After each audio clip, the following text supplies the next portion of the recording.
चलो biological classification पर आते हैं और हमने उसको पढ़ा था kingdom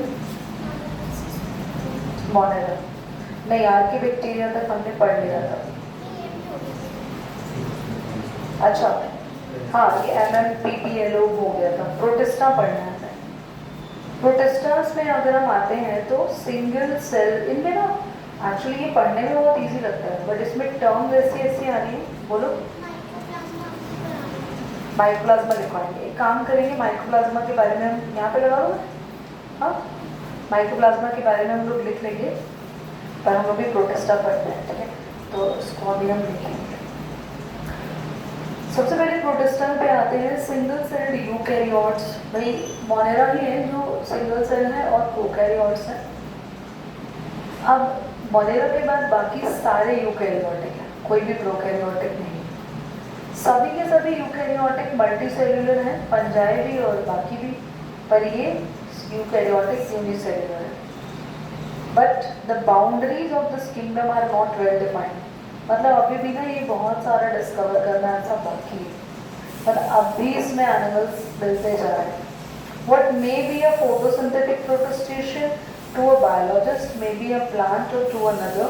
In this book, we include chrysophytes, dinoflagellates, euglenoids, slime molds. ये सारे के अलावा भी ना प्रोटोजोन्स तक है। इन सब के अलावा भी बहुत सारे प्रोटिस्ट हैं बट हमने अभी इतने पढ़े। हाँ they are existing but we have to study only these. Members of Protista are primarily aquatic. अभी तक फंजाई को छोड़ दो बाकी सारे एक्वाटिक ही हमने पढ़े हैं प्रोटिस्टा में। अगर हम मोनेरा की बात करें वो सब जगह मिलते हैं। वो तो एक्सट्रीम जगह भी मिल रहे हैं हेलोफाइल्स की जगह भी मिल रहे हैं जहाँ पानी है वहाँ भी मिल रहे हैं जहाँ पे ड्राई डेजर्ट एरिया में भी मिल रहे हैं। Member of Protista are primarily aquatic. This kingdom forms a link with the other dealing of the plants and animals and fungi. Being eukaryotes, the protestation cell body contain the well-defined nucleus. ये exam में question आ सकता है। Protista का एक major part है कि वो एक लिंक बनाए आने वाले प्लांट्स में और एनिमल्स में और फंजाई में क्योंकि मोनेरा से जो धीरे धीरे सेल ने अपने आप को एडवांस करने की कोशिश की तो सबसे पहले प्रोकैरियोटिक से वो यूकैरियोटिक बना था। वो यूनिसेल्युलर ही रहा बट अभी एडवांस हुआ ही है इसलिए वो लिंक है हायर ऑर्गेनिज्म जो लोअर ऑर्गेनिजम्स के बीच में। और प्रोटेस्टेशन की बात करें तो इनकी सेल बॉडी वेल डिफाइंड होती है जहाँ मोनेरा की नहीं थी वेल डिफाइंड। न्यूक्लियस इनकी वेल डिफाइंड रहती है। इनमें माइटोकॉन्ड्रिया गोल्जी एपरेटस और वो क्या होता है endoplasmic reticulum chloroplast depending upon की फोटोसिंथेटिक नेचर रहता है या नहीं रहता। और वैक्यूल्स लाइसोसोम्स राइबोसोम्स सब होता है मतलब वेल डिफाइंड सेल हो। तो इनमें फ्लैजेला हो भी सकता है नहीं डिपेंड करता है कि भैया इसको मूवमेंट की ज़रूरत है नहीं। If it moves so it needs flagella. Chrysophytes पर आएंगे। This group include diatoms. ये बहुत इंपॉर्टेंट है पेपर में आता है। गोल्डन एल्गी इन्हें बोलते हैं एक्चुअली इनका कलर भी थोड़ा गोल्डन रहता है। और डायटमेशियस अर्थ पर क्वेश्चन आता है आगे पढ़ेंगे अभी। They are found in the fresh water as well as marine. They are microscopic. ये वेरी इंपॉर्टेंट है भैया आपको आंखों से नहीं दिखेंगे ये दिखेंगे जब कॉलोनीज बना लेंगे। फ्लोट पैसिवली इन वाटर कारण प्लांक्टन मतलब जैसे पानी बहता है ना उसके साथ साथ बहते हैं। Most of them are photosynthetic. मैंने कहा था ना जिनमें से जो प्रोटिस्ट खुद खाना बनाएगा उसके पास क्लोरोप्लास्ट होगा नहीं होगा। In diatoms the cell wall two thin overlapping shells which fit together in a soap box. जैसे ऐसा समझ लो डायटम में इस तरीके से जैसे शेल होता है ना ऐसे ही सेल वॉल इनकी ऐसे एक तरह से अटैच्ड है दूसरी तरफ से नहीं अटैच हल्की खुली हुई है इस तरीके से डायटम्स होता है। इनका इन्होंने डायग्राम तो सर्च नहीं दिया हुआ but you can search on Google and see some diagrams होते हैं। The wall are embedded with the silica. ये इंपॉर्टेंट है पेपर में आता है। इनकी जो वॉल है वो थोड़ी हार्ड होती है सिलिकेट होता है उसमें सिलिका है ना सिलिकॉन सिलिकॉनिक एलिमेंट है Thus the wall is indestructible. मैंने कहा ना हार्ड होता है, तोड़ा नहीं जा सकता इसको, you cannot break. Thus diatoms have left behind large amount of cell wall deposit in their habitat. This accumulation over the billion of years referred to as diatomaceous earth. मैंने कहा था ना, डायटम मर भी जाता है ना तो भी उसकी सेल वॉल खत्म नहीं होती, तो इसीलिए डायटम अर्थ पे हमेशा के लिए बने रह जाता है और उसको बोलते हैं डायटोमेशियस अर्थ. Being gritty, this soil is used for polishing, filtration of oil and syrup. पर हम उस डायटोमेशियस अर्थ का यूज़ करते हैं क्योंकि इतनी हार्ड है तो पॉलिश वगैरह करने में यूज़ किया जाता है, और फिल्ट्रेशन ऑफ ऑयल में क्योंकि जब इतना हार्ड है और उसके लिए हम एक आपने सुना है डिस्टिलेशन, फ्रैक्शनल डिस्टिलेशन, नहीं सुना? तो ये दो मेथड्स हैं चीज़ों को क्लियर करने के लिए, तो हम इसमें यूज़ करते हैं. सिरप्स वगैरह बनाने में हम लोग यूज़ करते हैं क्योंकि इसकी सेल वॉल में सिलिकेट्स और कई तरीके के ऐसे अलग अलग मिनरल्स होते हैं जो हमारे लिए न्यूट्रिशन भी देते हैं. Diatoms are chief producers in the oceans. सबसे ज़्यादा ओशंस में डायटम्स होता है. समझ आ गया? डायनोफ्लैजेलेट, जैसा इसका नेम है डायनोफ्लैजेलेट, ये जो एनिमल्स होते हैं they are suppose to be like very different, इसलिए इसका नाम है डायनो और फ्लैजेलेट. देखो यहाँ पे ना वर्ड जो है ना फ्लैजेलेट, जहाँ जहाँ लिखा है इसका मतलब है कि फ्लैजेला है ही उसके पास. These organism are mostly marine, वो भी मरीन थे, ये भी मरीन ही है ये सभी. अभी फोटोसिंथेटिक ये भी है. अब इनके अंदर ना अलग अलग पिगमेंट्स होते हैं, अलग अलग कलर्स होता है, तो depending upon yellow, green, brown, blue, red. और पता है इनके जो पिगमेंट्स होते हैं ना वो इनके क्लोरोप्लास्ट में हिडन है, और इनके पास भी एक्चुअली प्लांट की जैसे कलर प्रोड्यूसिंग कैपेबिलिटीज रहती है. हमारे अंदर तो नहीं है ना कलर वाली, और पीछे भी नहीं, तो इनमें है because they have different pigments of chloroplast. Yash तुम्हें नींद आ रही है भाई, तुम पढ़ तो रही हो. The cell wall has stiff cellulose plate on the other surface. तो दोनों साइड पर ना ये सेलुलोज की प्लेट्स है. These are the plates, cellulose plates. ठीक है, 2 plates.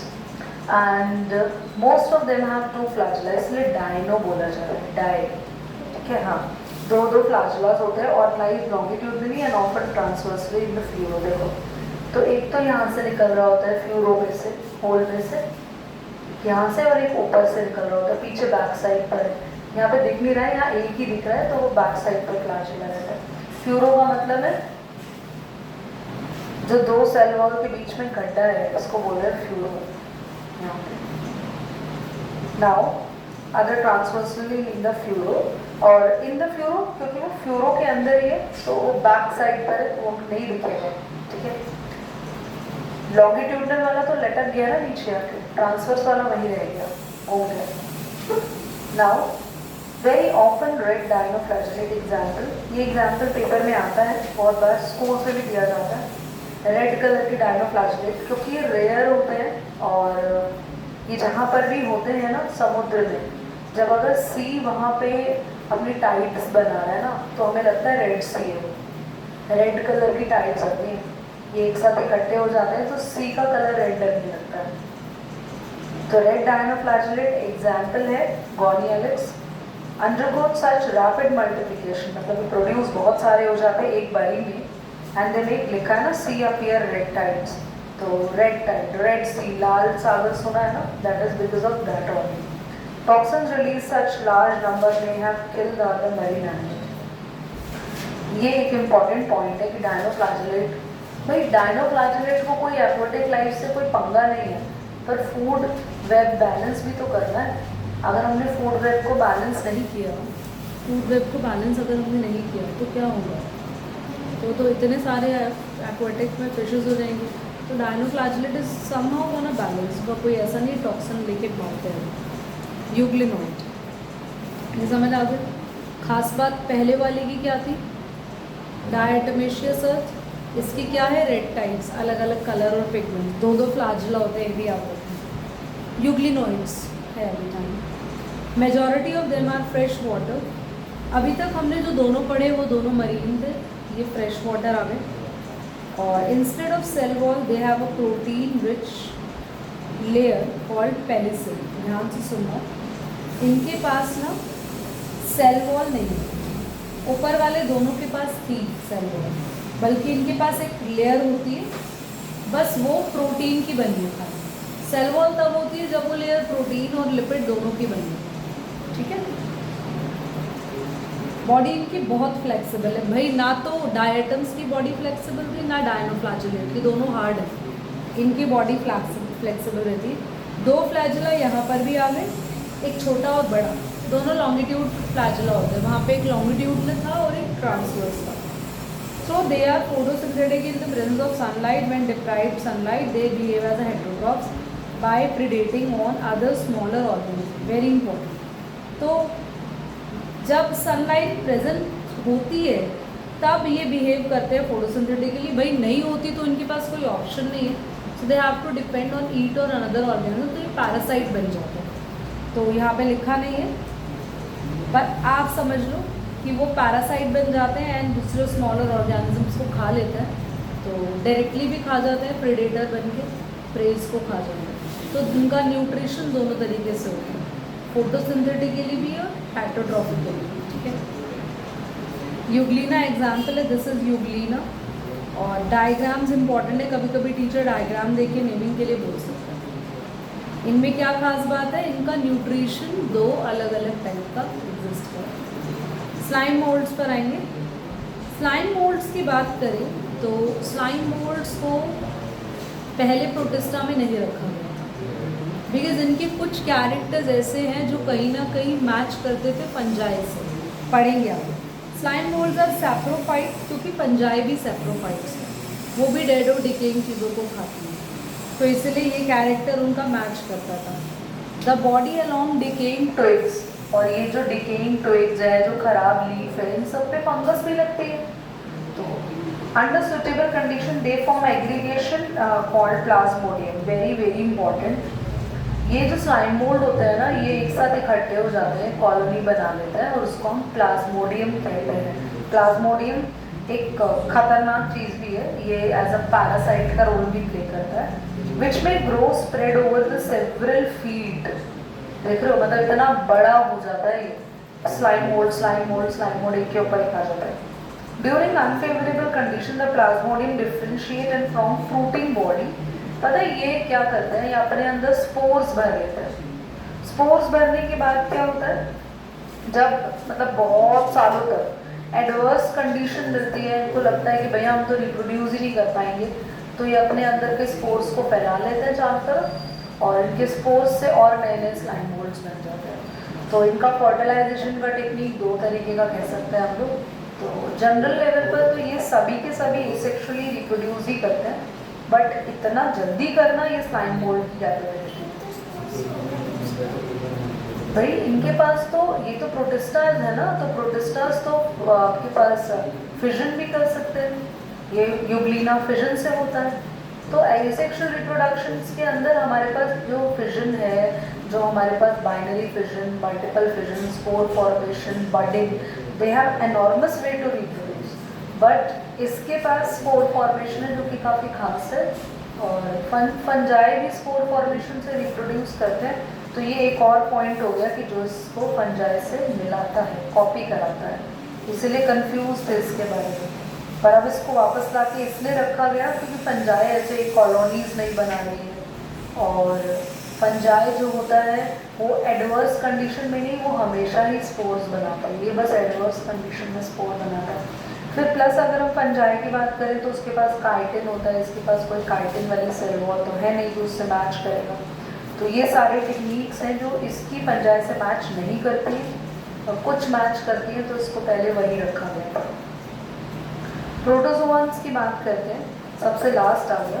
प्रोटोजोआन्स में आपके पास एक इम्पॉर्टेंट है प्लाज्मोडियम। ये तो प्लाज्मोडियम जो ये यूग्लिना बनाता है ना, ये तो उसकी खाली शेप को बोल रहे हैं हम लोग, यूग्लिना कह रहे हैं, सॉरी स्लाइम मोल्ड। पर प्रोटोजोआन्स का तो एक एग्जाम्पल ही है प्लाज्मोडियम, जो मलेरिया कॉज करता है। तो दोनों में कंफ्यूज मत हो जाना, इज इट मेंशन है, होना तो चाहिए ऑफ कोर्स। हाँ दे रखा है यहाँ पे, ट्रिपैनोसोमा भी दे रखा है, मुझे मलेरिया भी दे रखा है। तो याद रखना प्रोटोजोआन्स का के जो एग्जाम्पल्स है ना, ये ज़्यादातर डेडली डिजीज कॉज करते हैं। प्रोटोजोआन्स में हमारे पास डी में हम आ चुके हैं पैरामीशियम में। ऑल द प्रोटोजोआन्स आर हेटेरोट्रॉप्स, भैया ये कोई फोटोसिंथेसिस नहीं करेंगे, सिर्फ दूसरों पे डिपेंड रहेंगे और दूसरों के थ्रू अपना फूड लेंगे। तो या तो एक प्रीडेटर रहते हैं किसी को खा जाते हैं, या उसकी बॉडी में घुस जाते हैं, या उसकी सरफेस पे चिपक जाते हैं, पैरासाइट बन जाते हैं। प्रिमिटिव रिलेटिव्स ऑफ एनिमल, ऐसा माना जाता है सब में से सबसे मेजर ग्रुप और सबसे पुराना प्रोटोजोआन्स है अमीबॉइड प्रोटोजोआन्स। ये तो बहुत तुम नाम से अच्छा लगता है अमोइबा, सब बच्चे अमोइबा को देख के बड़ा खुश होते हैं, अमोइबा इतना सिंपल सा लर्न करना बड़ा आसान है। ये 15 मिनट हो गए हमें इस वाले चैप्टर को भी। अच्छा नहीं बनाई थी ना वो, तब ठीक है अच्छी बात है। तो बेसिकली वो 20 मिनट्स बनी है, 15 मिनट बनी हम, मतलब बीच में इतना डिस्ट्रक्शन है इसमें। एनीवे चलो मेरी बात को सुनो। प्रोटोजोआन्स की बात करें तो अमीबॉइड प्रोटोजोआन्स में ना अमोइबा एक ऐसे डिजीज कॉज करता है जिससे पर्सन बिल्कुल मर सकता है, उसे कहते हैं अमोइबिक डायसेंट्री। अगर इसने लिखा है तो ठीक है, नहीं तो मैं आपको बताऊंगी। हाँ लिखा है एंटमोइबा। एंटमोइबा पूरा नाम नहीं दिया इसने। एंटमोइबा हिस्टोलिटिका एक पैरासाइट होता है जो बॉडी के अंदर जाता है, जिससे ना ब्लड आ जाता है स्टूल्स में, और इतने ज़्यादा डेडली क्रैम्प्स होते हैं, तो ये बहुत ज़्यादा कॉज करता है, दिक्कत करता है। साथ ही सीडोपोडिया के बारे में सबको पता है, अमोइबा में फॉल्स फीट होता है, फ्रेश वाटर में मिलता है। आगे आते हैं फ्लैजेलेटेड प्रोटोजोआन्स में आया ट्रिपैनोसोमा। इनके पास ना अपना फ्लैजेला होता है, ये फ्री लिविंग होता है, स्लीपिंग सिकनेस कॉज करता है। स्लीपिंग सिकनेस मतलब ट्रिपैनोसोमा अगर बाइट कर लेगा ना तो नींद नहीं है, ट्रिपैनोसोमा एज अ पैरासाइट भी घुस जाता है बॉडी के अंदर। सिलिएटेड अगर हम बात करते हैं सिलिएटेड प्रोटोजोआन्स की ना खासियत है, इनकी बॉडी पे छोटे छोटे हेयर लाइक स्ट्रक्चर्स होते हैं ना, बोलते हैं सीलिया। तो सिलिएटेड प्रोटोजोआन्स में हमारे पास आया पैरामीशियम, ये रहा आपका पैरामीशियम का डायग्राम जो बना हुआ है, ये सिलिएटेड ही है, तो हेयर लाइक स्ट्रक्चर है। एंड ये एक्वाटिक होते हैं, सारे ही एक्वाटिक है mostly. Organism because of the presence of thousand of cilia, ये they have a cavity gullet that opens to the outside of the cell surface. The coordinated movement of the row of the cilia cause the water laden with the food is to be stirred in the gillet. तो ये एक अच्छी बात है, बाकी किसी में थी नहीं। इनके अंदर ना एक खाली स्पेस बना रहता है, तो ये क्या करते हैं सीलियास के थ्रू फूड को कैप्चर करते हैं और उस खाली स्पेस को यानी गिलेट में डाल देते हैं। तो इनका काम होता है बस ढूंढना, फूड को ढूंढना, छोटे छोटे ऑर्गेनिजम्स को ढूंढना, तो ये उस तरीके से खाते हैं। बहुत रेयरली ये पैरासाइट की तरह बिहेव करता है, बट करता ये भी है, ठीक है, सारे ही है इनमें पैरासाइट की तरह जो बिहेव करता है। स्पोरोजोआन्स में आ गए। स्पोरोजोआन्स में आ गया आपका प्रोटोजोआन्स का प्लाज्मोडियम जो मैंने ऊपर लिखा था। तो स्पोरोजोआन्स क्यों बोलते हैं, क्योंकि ये स्पोर फॉर्मेशन फॉर्म करता है। भाई ये तो दिखते भी स्पोर के जैसे हैं और इनकी रिप्रोडक्शन भी ह्यूमन के अंदर होता है। This include the diverse organism have an infectious spore like stage in their life cycle. The most notorious मतलब सबसे ज़्यादा डेंजरस यहाँ पे प्लाज्मोडियम है जो मलेरिया कॉज करता है। मलेरिया मच्छर के काटने से तो होता है, पर मच्छर तो एक वेक्टर है, सहारा है, मच्छर के अंदर घुसा हुआ है प्लाज्मोडियम। तो उसने पहले मच्छर को यूज़ किया और फिर मच्छर से हमने यूज़ किया। हमारे अंदर वो रिप्रोडक्शन करता है और पूरी बॉडी में अपने स्पोर्स फैला देता है। फिर अगर अच्छा मच्छर हमें काटेगा ना तो मलेरिया उसको हो जाएगा, फिर वो मच्छर किसी और को काटेगा तो इंसान को हो जाएगा। तो this type of cycle is running on in case of malaria. आगे पढ़ोगे भी आपकी बुक में 12th में, अभी 11th में मलेरिया नहीं है, पर काफ़ी बड़ी लाइफ साइकिल है, काफ़ी सारी स्टेजेस होती हैं मलेरिया की, तो बहुत इंपॉर्टेंट है हम आगे इसको पढ़ेंगे। किंगडम फंजाई आता है। फंजाई में ना एक खास बात है, फंजाई में लास्ट में जो ये आएगा ना ड्यूटेरियोमाइसिटीज, ये अभी तक नॉन रिसर्च फंजाई है, इस पर इतनी रिसर्च नहीं हुई है, यानी कि जिसको जो फंजाई समझ नहीं आ रही कि इसको किस कैटेगरी में डालें तो इसमें उठा के डाल देता है। तो मतलब बेसिडियोमाइसिटीज, फाइकोमाइसिटीज, एस्कोमाइसिटीज ये सारी रिसर्च्ड फंजाई है, प्रॉपर ग्रुप्स हैं, पर ड्यूटेरियोमाइसिटीज का कोई ग्रुप नहीं, समझे? मतलब इसमें सारी ऐसी फंजाई है जिनकी किसी से कोई मैचिंग नहीं होती, तो इसमें डाल देता है। तो हम पढ़ेंगे इसको नेक्स्ट क्लास में, आपके 2 क्लास में एक ही चैप्टर खत्म हो जाएगा। हाँ, एक में फंजाई और एक एनिमल किंगडम और प्लांट में पढ़ना नहीं है, वायरस वायरॉइड बुक से नहीं पढ़ेगी, ये मैं लिखवाऊंगी क्योंकि बुक में कुछ उसमें खास दिया नहीं हुआ। पीछे वाले सेक्शन में तो फिर भी दिया हुआ है यहाँ पर अगर हम वायरस की बात करें, बट फिर भी जैसे इन्होंने मैड काउ डिजीज वगैरह के बारे में नहीं दिया हुआ प्रोनाउंस। न्यू बुक में होगा, फिर पुराने के अंदर ये सारी चीज़ें थोड़ी सी मिसिंग है। चलो पढ़ेंगे नेक्स्ट क्लास में।